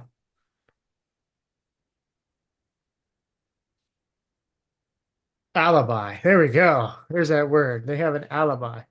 well, it's more like it Not was not a an alibi. A go ahead. it was just the condition that the Parshendi needed to attack the tower, and that's gonna happen. So it's Oh, bad. that too. Yeah. Yeah. Um. Yeah. So with Ash, basically what I got was that they were really wanted to explore and learn more about the bondsmith abilities to uh essentially because Odium used to be bonded and he was less powerful and it seems like it needs to be. And so um the Shin have been training with the Surges for thousands, like for hundreds of years. And so I think, and that includes the Bondsmith sword. Okay.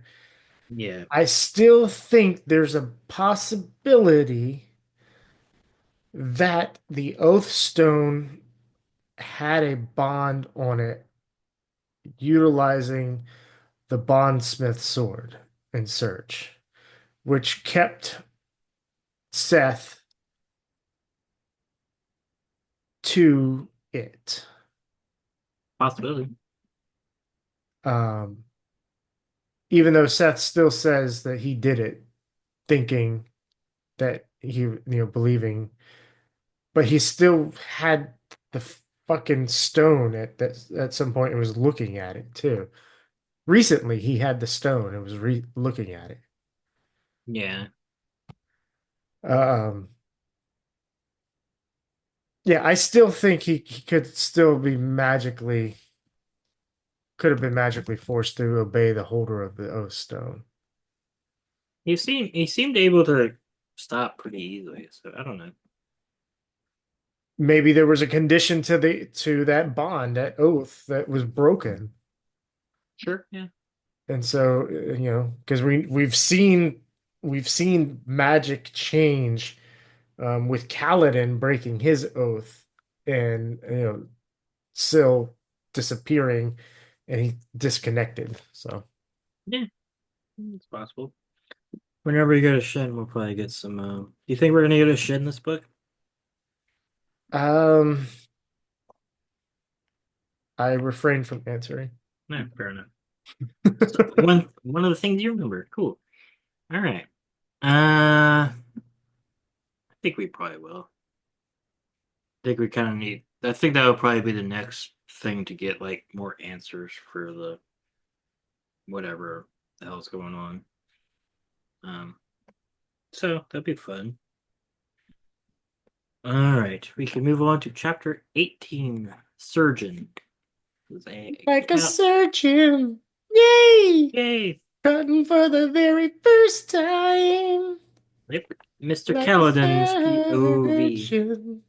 He's he's Weird Al. Kaladin is Weird Al. Confirmed. Yeah. All right. He's definitely a Confirmation. confirmation. Let's see. Um, the Kaladin is let's see what's it doing. He's At first, he flies out flies. Yeah, he's flying. and meets the fourth bridge as it returns. Yeah, because it's coming to the Shattered Plains, but they are able to teleport, so they've just been in here through for a long time. yeah, so then he meets his mom and dad and stuff like that. They they settle all the people. Um, he uh he basically shows them his what he like procured rooms for them and his they got like a great surgeon room and everything for his dad, but his dad's like sulking because he thinks like he's obsolete now. And Cowden's like, hey, guess what? There's like not that many edge dancers and stuff, and like you're still gonna be needed, and it makes him happy because his reason for existing is back on board. And then Cowden's like, yeah, I've kind of stepped down from fighting, and I'm gonna become a surgeon again. And that's kind of that chapter. There's some good stuff with Syl and the parents, and like a lot of fun banter stuff that you can probably get into. But yeah, good stuff. Yeah, I didn't write much. I thought some things were interesting here, like Laurel inheriting the title of City Lady from her husband since he passed away or was killed. She's off meeting with Yasna. Yep. And it's basically she gets the corner office in this section of Urithiru where all the Hearthstone uh, refugees are going to be living. And then the opposite corner office is for Kaladin's family. Um, yeah, and it was just funny to me when Kaladin's like, "Yeah, I'm leaving the military." And he's like, "Ah, you've realized I was right all along, and you're coming to be a surgeon with me." And he's like, "Yeah, you're right. That's the reason." Better than being a diplomat, I guess. Yeah, yeah. Kaladin would be a terrible diplomat. Oh, and he's Laren is highly intrigued. So like all these books are a lot of it contains some newer medical procedures and Yeah, things like yeah, that they that figured out about vaccines. Carbra figured out vaccines. Yeah, And so like Kaladin's like, all right, mom's gonna read these books to you so you catch up on all this stuff. And Lyran was like, wait, vaccines? That's interesting. yeah. So that I wonder that'll if be Laren's gonna learn how to read now that Dalinar did. So uh, I think all men will start to learn how to read. Uh, Laren is probably going to be one of the first. I wonder if Dalinar could just like use his ability to be like, boom, you can read now. just like the Matrix, I know kung fu. I know how to read. Or maybe he can probably infuse them to be able to do it for a short period of time. Yeah, Because I don't know if his translation thing works all the time, like once he touches somebody, or if I it's don't. just like for a limited amount of time. Yeah, I don't know. But But yeah, so Kaladin, we're just gonna get a bunch of chapters of Kaladin performing surgery on people, setting some arms, curing people of like common cold, and this is how we're going to learn how to become surgeons. yeah, Like he's Brandon Sanderson is going to research all sorts of surgeries and then deliver it to us in a very entertaining fashion, but also informative, and we're going to walk away with new skills. yeah. So yeah, I wonder if him being a surgeon again and like losing, trying to save people and doing his best, but like they die still is gonna like help him overcome his like hangups on that.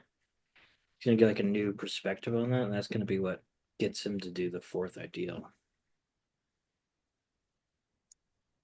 I could Could see be. that. Yeah, I could see something like that. Yeah. Because he's obviously not going to be a surgeon for the for the next two books. It's going to be probably, I would say probably part two. He's going to be a surgeon. Whenever the attack on Earth through, maybe part three happens, he's going to like become the fourth ideal, grow his shard plate or whatever, and it's going to be really cool. And that's my trajectory guess for this book. Um, but we'll see.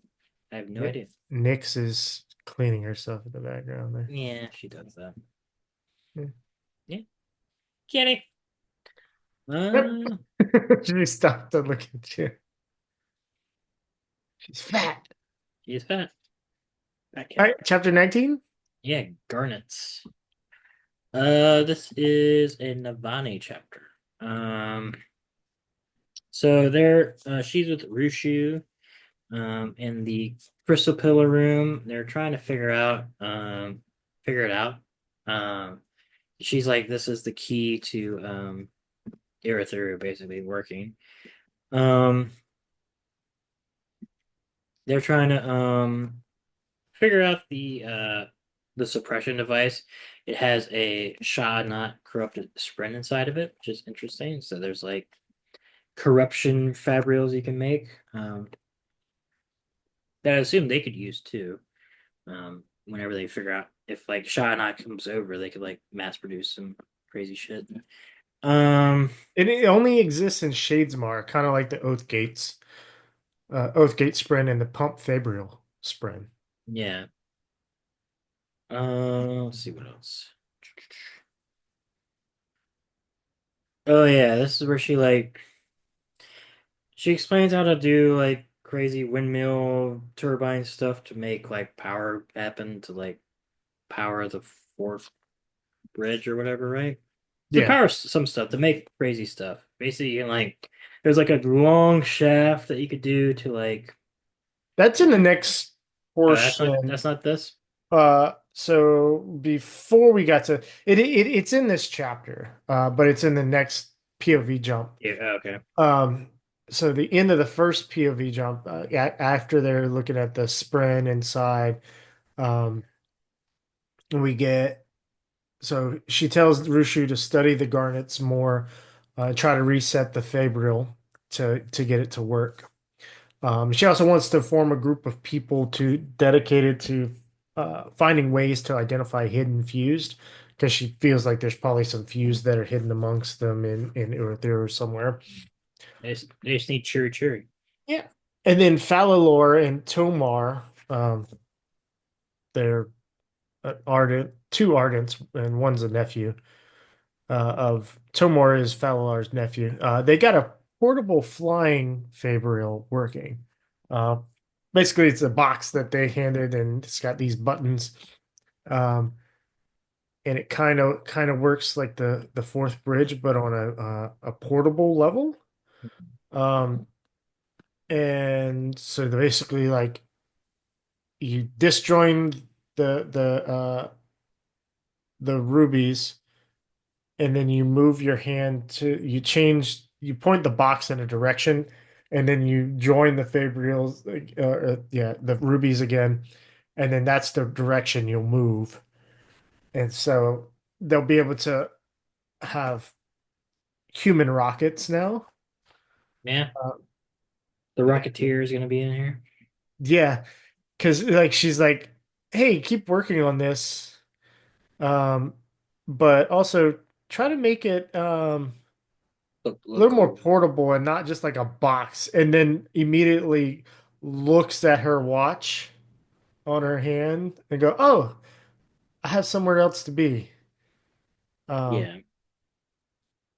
so maybe we're gonna get some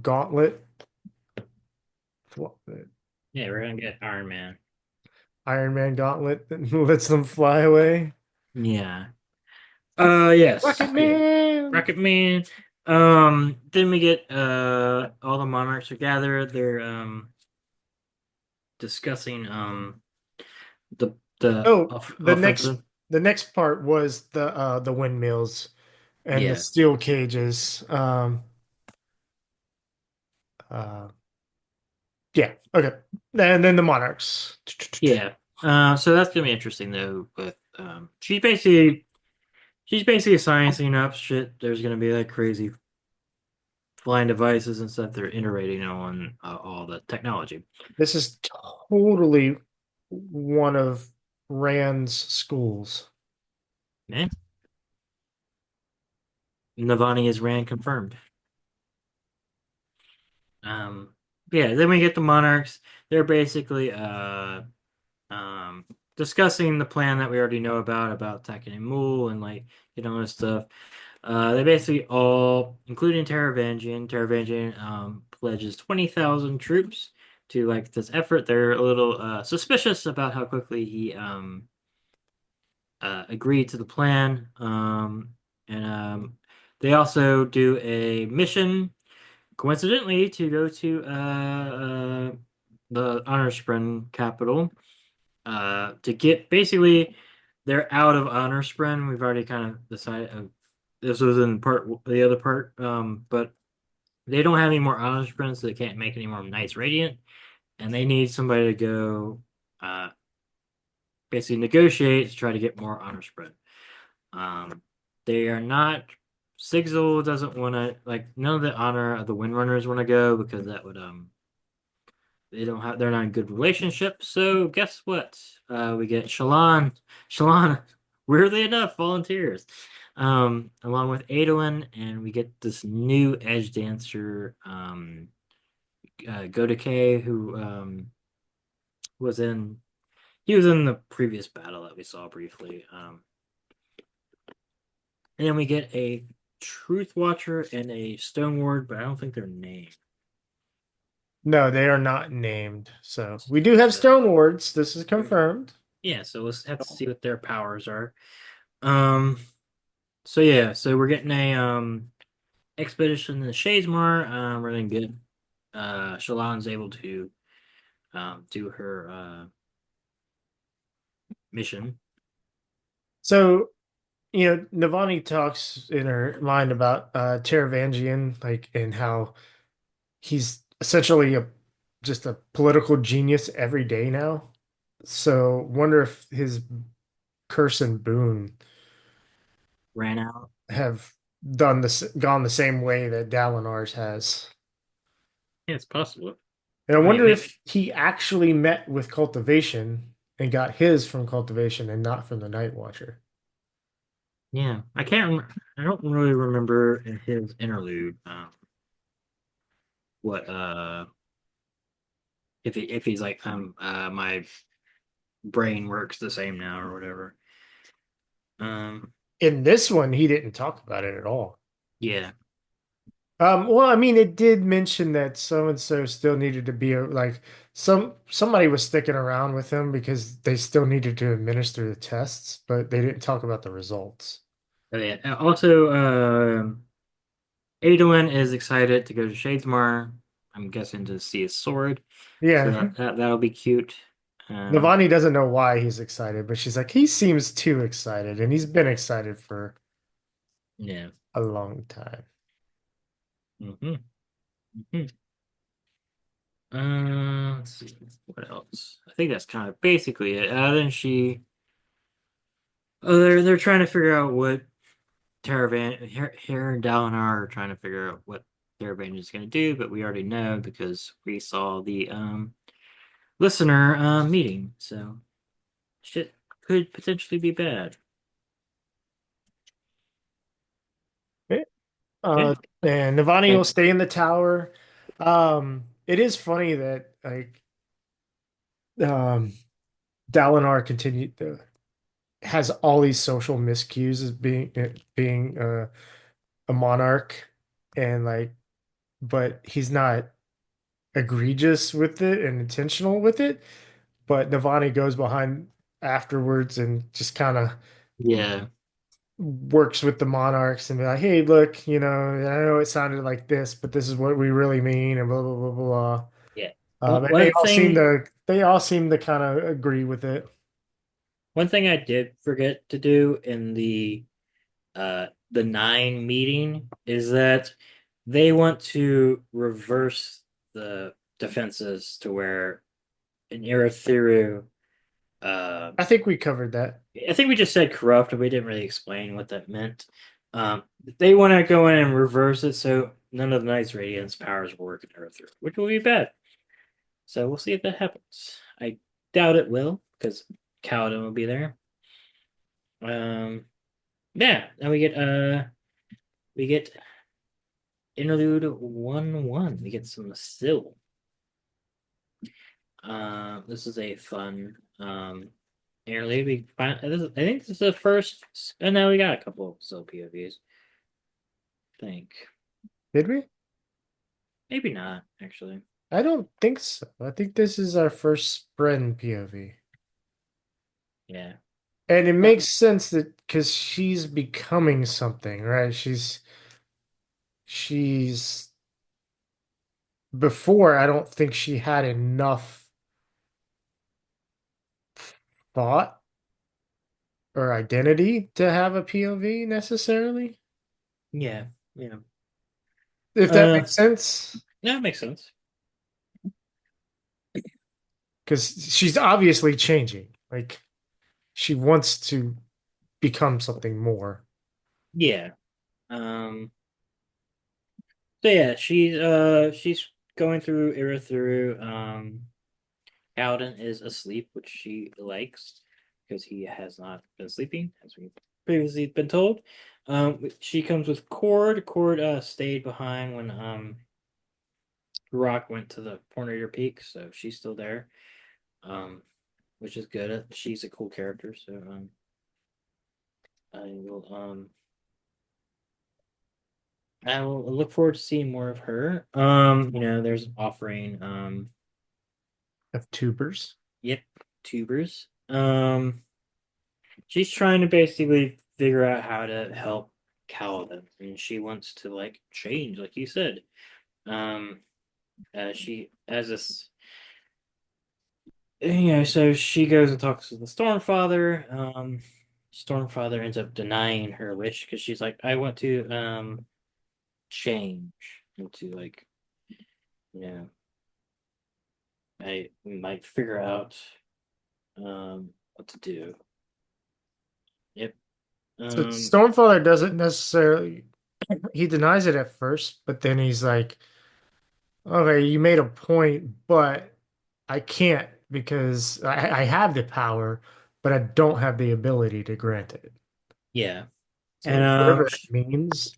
yeah, she thinks that Kaladin's gonna be the honors champion in the champion fight, which most likely is gonna happen because he's not really the main character, but a sub main character. Yeah, he has the power, but not the ability, like you said. So yeah, she wants to really help out Kaladin. Did you Um, mention she goes and sees Dalinar asking? it's after, but yeah, she Yeah. goes and sees Dalinar. You can say it. Um, yeah, she meets Dalinar. And Yeah, again, he doesn't know how, yeah, but he also doesn't think it's right to do that, so he refuses anyway. yeah, And then we get her reflecting on her former Knight Radiant, Relador, yeah, and then starts to realize that maybe she does understand Kaladin's dark brain because she kind of goes into a dark place when thinking, I mean, no, she went to a dark place after Relador died. yeah, So she's realizing that she doesn't quite need the Stormfather or Dalinar to transform herself, become more, and understand more. yeah. It's a really fun POV. Oh Yeah. yeah, definitely. I big a couple things. Syl drops the information that shard plate is a lot of corpses, but not as offensive as shard blade corpses are. Um, so that'd be interesting to see shard plate come and how that works. Yeah, Um, maybe it's like, well, I think others would have, but I was gonna say maybe it's a whole bunch of honor sprint that just lock up yeah, like yeah. Voltron. But the other orders wouldn't be using honor sprint, so Yeah, maybe it's just like the building blocks of matter, but they're not like actual things. So it's like formless spren or whatever that aren't a thing that they like all combine as sharp Maybe they're just armor spren or something. Yeah. that come together. And then this quote here, we get good information about bondsmiths. A bondsmith connected the heralds to brays, made them immortal, and locked our enemies away. A bondsmith bound other surges and brought humans to Roshar, fleeing their dying world. A bondsmith created, or at least discovered, the Nile bond, so a bond between the Spren, the ability of Spren and humans to join together into something better. You connect things, Dalinar, realms, ideas, and people. So Does that mean the honor was a bondsmith? that Honor was a bondsmith. Yeah, Um, because he would have maybe brought them to, or I guess no, because their humans were with what's his face. So I don't know. humans Odium came with humans. Um, but I mean, there's three bondsmiths. Man, There's the potential for three bondsmiths. Um, but unless it was the person, so Honor himself wouldn't be a bondsmith, but the person that would hold the shard of honor could have been a bondsmith. yeah, Um, and we or like the Almighty was a bondsman. could have been, yeah. Yeah, Because that's in the next Shah chapter, we get a lot of information about the person holding that shard also influences the shard, and yeah. so interesting. Yeah, whatever a shard looks like. Oh no, Shah, shall not. shall we or not? Shall we begin? Yes, we will. So yeah, we get Sha'anat. She is in Kolinar. I like that she's the taker of secrets. Also, her like uh chapter header Like image Two-Face. is really cool. Yeah, it's like a wispy three-headed woman. Um, but yeah. So yeah, we get a lot of stuff about her. Her and the Unmade. She's like sacrificing her children. Like Odium will come like murk her corrupted spread, but um she like has some wind spread, and then we're gonna get uh a she's sending somebody to go meet with Marays, which is interesting. And she essentially creates a lot of decoys Yeah, to um, to as sacrifice, so that the ones that really matter to her get through. yeah. Um, and she's like, "Oh, you have to sacrifice children to get the other ones live or whatever." So we'll see if Marays becomes a corrupted radiant, which would be cool. Um, yeah, and then like which one calls it? Odium appears to her. Um, and then she's you know, she's like they're like kind of like they know they're like Odium kind of knows she's betraying him, but she's like not betraying him enough for him to like kill her or whatever. So it's like a little dance, and she's not admitting it. And yeah, uh, so they're kind of like they have like a little delicate dance, which is interesting. And she she kind of purposely mentions the tower a lot, so like he'll like not send her there.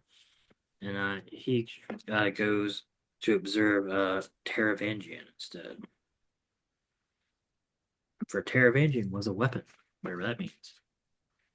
Yeah. Yeah, lots of cool So stuff. yeah, Odium wants her to go to Emule with Taravangian.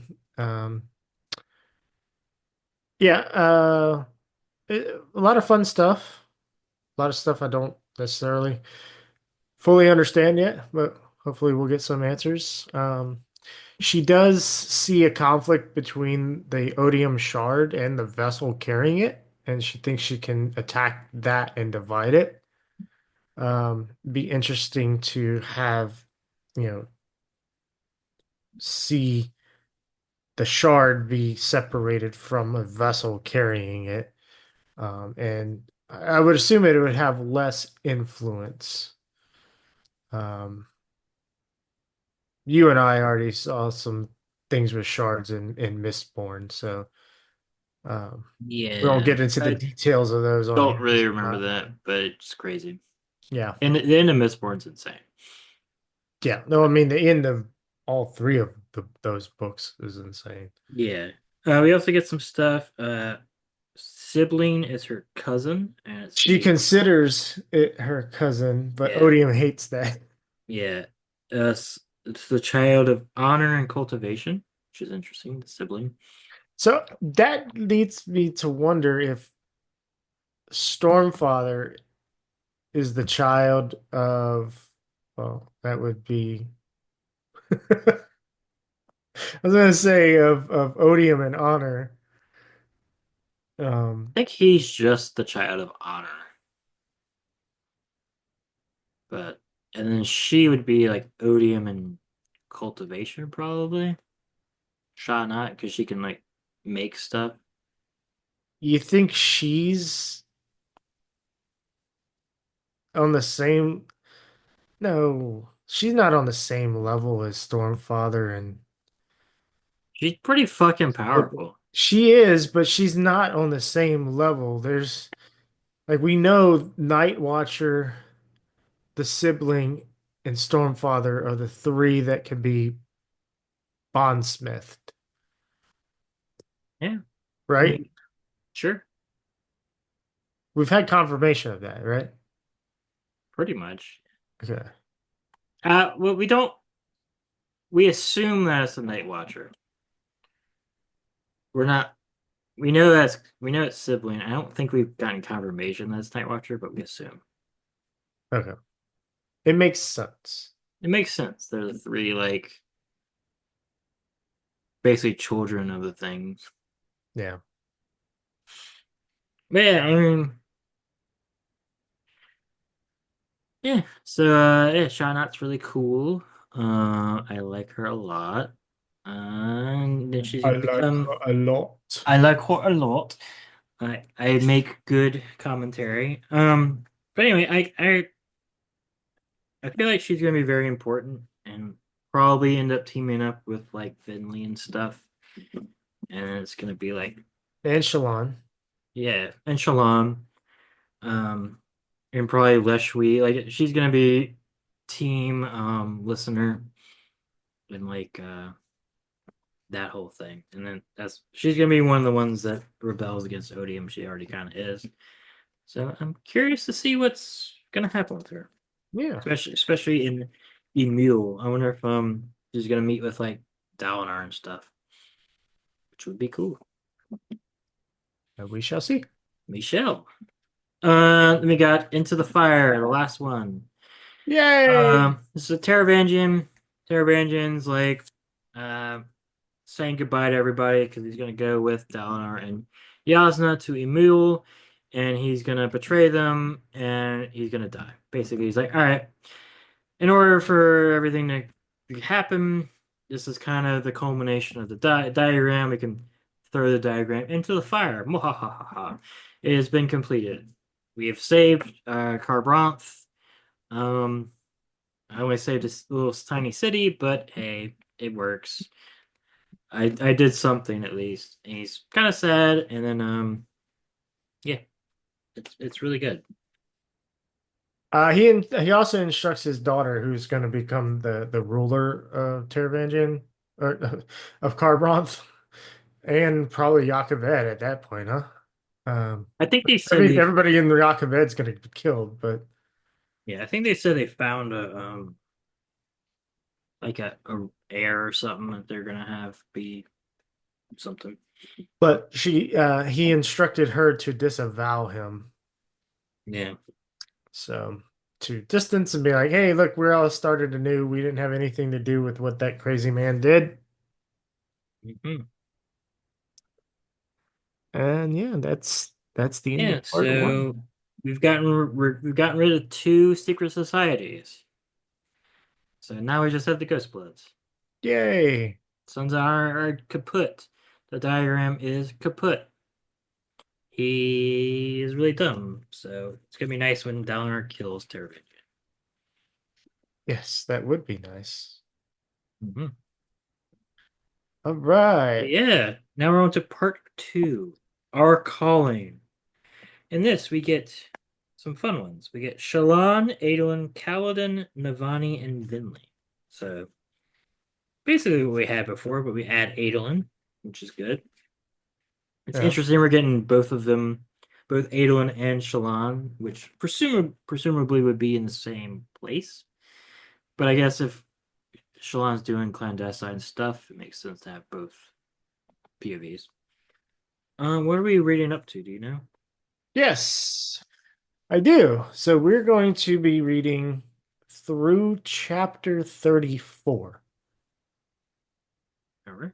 I've enjoyed these shorter sections. Me I mean, too. they are shorter episodes, but it's a little more relaxing, a little slower pace. We can actually kind of talk about stuff and not like, Just summarize the book. yeah, because like when so much stuff is happening, it's like, holy God, like we've talked about three chapters and we have 25 to go. It's like, oh, we have to rush through stuff. Yeah, I've really enjoyed it. So we will go through chapters 20, start with chapter 20, go through 34. Um, so that includes chapter 34. And yeah, Be a flame never extinguished would be the last chapter we read. yeah.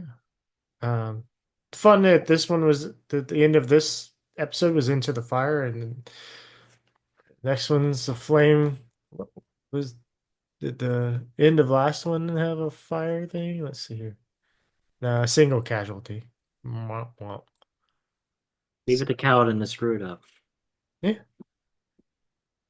All right. So, again, if y'all have made it to the end of another episode, congratulations. If you've stuck with me for every episode of this podcast, then you have made it through 81 episodes. So congratulations to me for giving you 81 episodes of weird stuff. You should feel very weird watching me talk about things. No, you shouldn't. Um, yeah. Thank you for being here for that. You can like, follow, subscribe, share. I almost combined subscribe and share together. Yeah. So sub share, uh, like, follow, subscribe, share, leave a rating, leave a review anywhere you go, wherever you're watching this, if possible. Really helps. Um, and it encourages those who do things like this that you enjoy listening to and watching to do more. And Justin and I really enjoy doing this. Yeah. Um, and it's crazy to think of done 81 episodes. So visit our sponsor, Mudcat Whiskers, their website, www.mudcatwhiskers.com. Use code paperweights at checkout. And am I forgetting anything? I don't think we're good. New Year's is coming up, so have a happy and safe New Year's. Um, don't drink and then drive home. Um, if you're at somebody's house, stay there until you wake up the next morning or call an Uber, call somebody to come pick you up if that's not where you want to stay. Hopefully, that person is sober as well. Yeah. Stay safe. We hope you had a fantastic Christmas as well. Yep. We will see y'all next week. Bye. Bye.